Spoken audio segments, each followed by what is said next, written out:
Hello, and today what we're going to be doing is replacing the exterior wall sheathing. So first off, we got to take off this old stuff, which is asphalt impregnated particle board. It will come off in little chunks. But yes, let's get to it.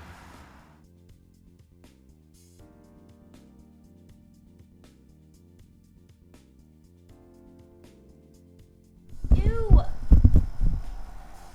It's a baby bird skeleton. It's a what? Like, no decomposition happening there.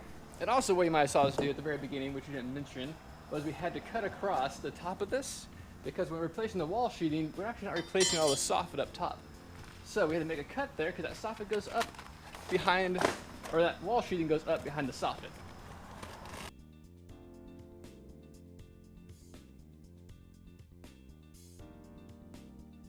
I'm about to replace this piece of wood here. Oh, really? Yeah.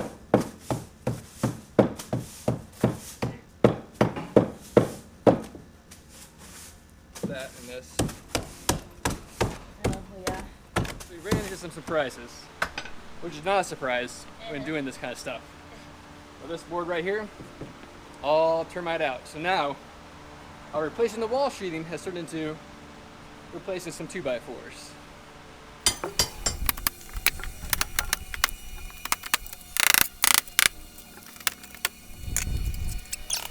Back to resheathing. Now, before we put our new sheathing on, we need to spray some boric here, which will hopefully keep that termite stuff from ever happening again. Alright, we've got the sheathing removed and the wall cavity cleared out of the old insulation. We've sprayed, so now it's just time to measure and cut for our new insulation.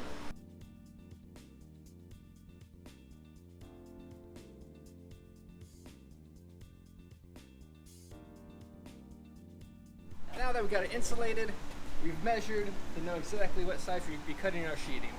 So, we'll cut it. Deal. That was fun.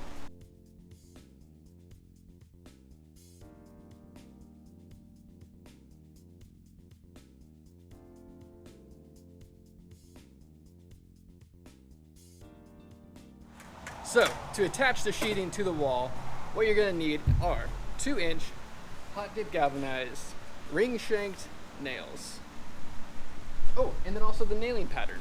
So the nailing pattern we're going to be using is on a perimeter, you do a 6-inch spacing, and then on your middle studs, you do a 12-inch spacing. Here we go. What you should do is mark your studs before you put your sheathing up, but luckily we can still see it and mark them ahead of time.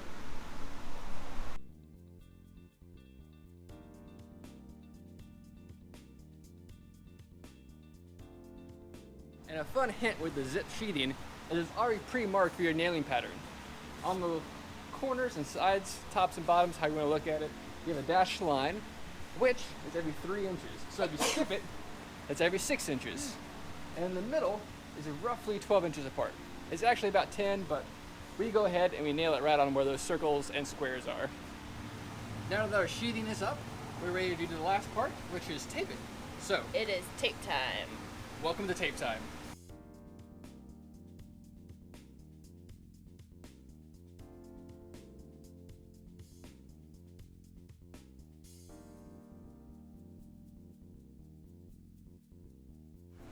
So now I am rolling with our brand name Zip Roller. All right, so now you have seen us sheathing this building. In all honesty, this is our first time using zip board and zip tape and the zip roller. So if there are any construction workers out there who are super comfortable with zip, let us know if you have any tips or tricks for us. Otherwise, if you found our video helpful, let us know that too. Yes, you professionals, leave comments in the video here below. Share with everyone good ideas, how we can make it better, how you can do this process better, and things we might have screwed up on. Feel free to point that out too, in a friendly way. Yeah, kindly. In a kind way. But besides that, like this video if it was helpful, and subscribe to our channel to kind of stay up tuned to see what we'll be doing with this 8plex behind us.